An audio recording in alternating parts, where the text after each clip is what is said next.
tous très très bien, je suis ravie de vous retrouver aujourd'hui, vous l'aurez compris dans le titre et dans ce décor, pour une nouvelle vidéo, une journée dans mon assiette. La dernière date du mois de novembre-décembre, quelque chose comme ça, c'était un petit peu un test parce que ça faisait très longtemps que je n'en avais pas proposé sur la chaîne et j'ai été ravie de voir que vous étiez toujours de la partaille les enfants, donc j'ai bien noté votre enthousiasme.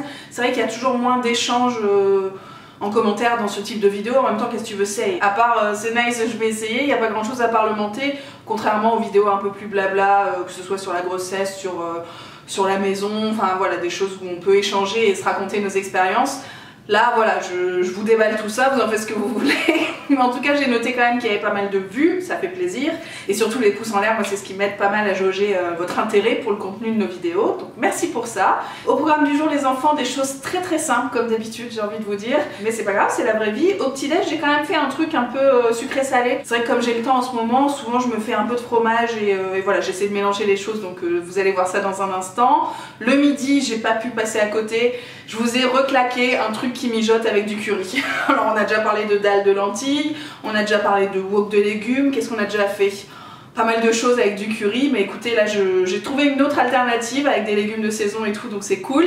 Contrairement à la dernière fois, on va prendre un vrai goûter aujourd'hui parce que c'est vrai que suite à mes échanges avec la diététicienne que je vois, vous savez, pour le diabète de grossesse, d'ailleurs je vous en reparle très bientôt sur la chaîne, je vais vous faire un genre de vidéo sur ce que j'ai appris du coup de mon contact avec cette femme qui a été un peu houleux au début parce que j'arrivais pas du tout à me faire à cette idée, mais au final j'ai appris plein de trucs, donc je voulais partager ces choses là avec vous. Ce sera dans le cadre d'une prochaine vidéo, donc voilà pour le goûter. Et puis le soir du coup on fait un petit peu plus soft, en fait on décale un petit peu les apports glycémiques si je puis dire, donc un peu plus soft en termes de consistance mais pas forcément en termes de contenu dans l'assiette, ou dans le bol en l'occurrence, puisque je vais vous proposer une recette de soupe, mais c'est une soupe plus, hein, voilà, il faut quand même que ça croque un petit peu sous la dent.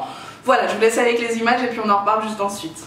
On attaque avec le petit déjeuner constitué de restes cette fois-ci. Alors d'abord il y a ce fromage de chèvre aux fruits confits, c'est la maman d'Akilou qui me l'avait offert si je puis dire. C'est d'ailleurs à cause de l'un de ses petits frères qu'Akilou avait grillé le début de ma grossesse. C'était sur son balcon l'été dernier, je sais pas si vous vous souvenez de l'histoire. Alors bien sûr ici il est pasteurisé, je précise, et on en a mangé une bonne partie la veille, donc je le finis ce matin sur 2 tranches de pain complet. En général le matin je mange entre 40 et 50 grammes de pain que je fais griller. Alors même le pain frais je le fais griller en fait, je crois que j'ai un petit problème avec ça. Et voilà ce que ça donne. J'ajoute 2 kiwis histoire de démarrer la journée du bon pied, un grand verre d'eau, très important, je commence toujours par ça au réveil, et bien sûr une grande tasse de café. C'est la seule de ma journée depuis que je suis enceinte, donc je peux vous dire que je la déguste. Le fameux curry du jour sera donc à base de patates douces et de chou-fleur, vous m'en direz des nouvelles. Pour les ingrédients, on aura besoin de riz, alors je pèse toujours 50 grammes crus par personne, surtout le midi, que j'associe ici avec des patates douces pour éviter les protéines animales, du chou-fleur pour la dose de légumes, du lait de coco et des épices comme toujours. Ici c'est du sel, du poivre, de l'ail et du curry bien sûr. J'avais conservé le reste du chou-fleur qu'on n'avait pas mis dans un gratin la veille ou l'avant-veille, donc c'est l'occasion de le terminer. Je le coupe en plus petits morceaux pour que ça cuise un petit peu plus vite à la poêle. Pareil pour les patates douces qui sont légèrement en fin de vie d'ailleurs. Je vais mettre tout ça dans un peu d'huile d'olive à la poêle et j'ajoute un fond d'eau pour que ça mijote tranquillement en fait, une dizaine de minutes je dirais. De toute façon vous le voyez à la texture qui évolue.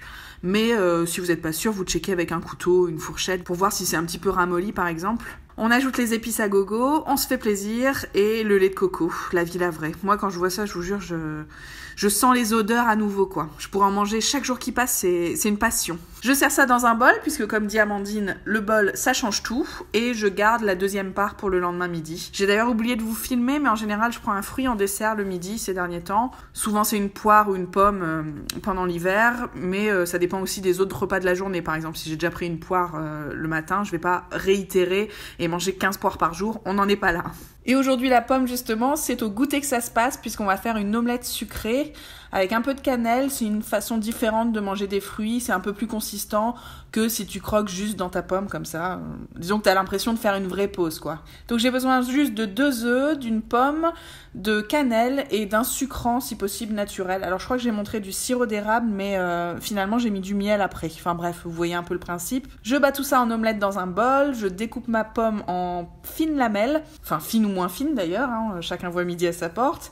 Et je fais cuire tout ça dans un peu d'huile de coco, histoire que ça accroche pas, mais sans rajouter de goût quoi. La cuisson, ça prend 5 minutes à tout casser, juste le temps de faire chauffer la bouilloire pour la théière d'infusion de l'après-midi, que là aussi j'ai oublié de vous filmer. J'ai rajouté un peu de cannelle dans l'assiette, faut aimer ça, hein, mais voilà ce que ça donne. C'est chouette, ça change, ça cale pour les 3-4 heures à venir et c'est tout ce qu'on lui demande. On termine la journée avec un plat on ne peut plus de saison, une petite soupe des familles, la soupe à l'oignon et croûtons pour les connaisseurs, et même qu'on va faire des croûtons maison. Est-ce que c'est pas incroyable tout ça? Pour les ingrédients pour 2 personnes, j'ai pris un oignon, 1 litre d'eau, 60 g de vermicelle que personnellement je pèse, sinon c'est facilement le drame ces trucs-là, franchement tu vas finir avec une tonne de vermicelle, donc voilà, je te conseille effectivement de les peser. Et en accompagnement, j'ai tout sorti, j'ai mis du fromage. Alors hors grossesse, je prends du comté, évidemment. J'ai mis aussi des oignons frits, j'ai sorti du pain rassis pour les croûtons qu'on va faire griller au four. Et justement, on émiette un peu tout ça grossièrement. J'ai mis de l'ail et des fines herbes. À nouveau, libre à vous de choisir la saveur que vous souhaitez.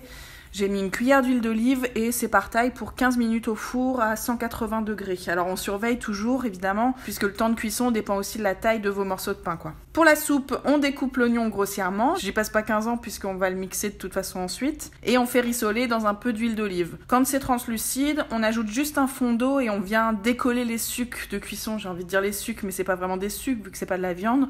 Mais tu m'as compris. On sort rapidement du feu parce que je vais utiliser le blender et du coup je peux pas mettre un truc trop chaud dans le bol sinon ça éclate, croyez-en mon expérience. Tu peux aussi d'ailleurs utiliser un mixeur plongeur ou rien du tout d'ailleurs, c'est vrai que moi j'aime moyen croquer directement dans l'oignon, je préfère que ce soit fondu dans la soupe mais à nouveau chacun fait comme il veut. En tout cas ça prend 10 secondes dans le blender et on remet tout ça dans la casserole. Les croûtons sont déjà prêts, on met ça de côté. Et dans la casserole, on ajoute juste le reste du litre d'eau qu'on n'a pas encore mis, qu'on n'a pas encore utilisé. Nouvel oubli ici, je poursuis mon sketch. C'est vrai que Loulou, il ajoute toujours un cube de bouillon et ça ajoute pas mal de goût aussi. Là, j'y ai pas pensé, mais c'est une possibilité. Et quand ça bout, on ajoute tout simplement les vermicelles. On laisse cuire 5 minutes et c'est déjà prêt, quoi. On peut servir. Alors chacun y va de ses petits ajouts, j'ai envie de vous dire. Moi, j'ai tout sorti, mais on fait en fonction de nos goûts. Et vous savez désormais tout de notre soupe améliorée.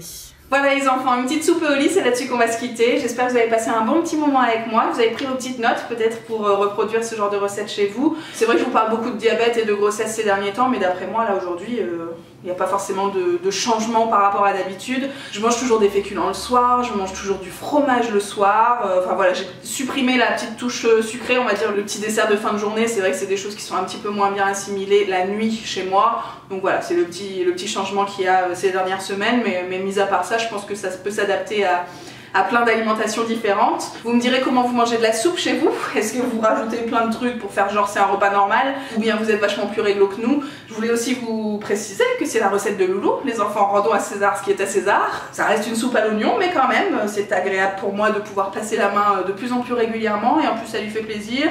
C'est vraiment le genre de repas qu'on mange, j'ai envie de dire, une fois par semaine chez nous parce que c'est facile à faire, ça prend pas longtemps. En plus j'ai la petite recette de croûtons maison, ça me fait toujours plaisir quand on peut éviter d'acheter des choses toutes faites comme ça. Donc voilà, canon, canon, canon. Comme dit, je vous attends en commentaire si vous avez envie d'en discuter avec moi ou bien sur les réseaux sociaux si vous voulez me partager vos petites recettes à vous. Je vous laisse ici, je vous embrasse et je vous dis à très bientôt pour une nouvelle vidéo. Ciao, ciao.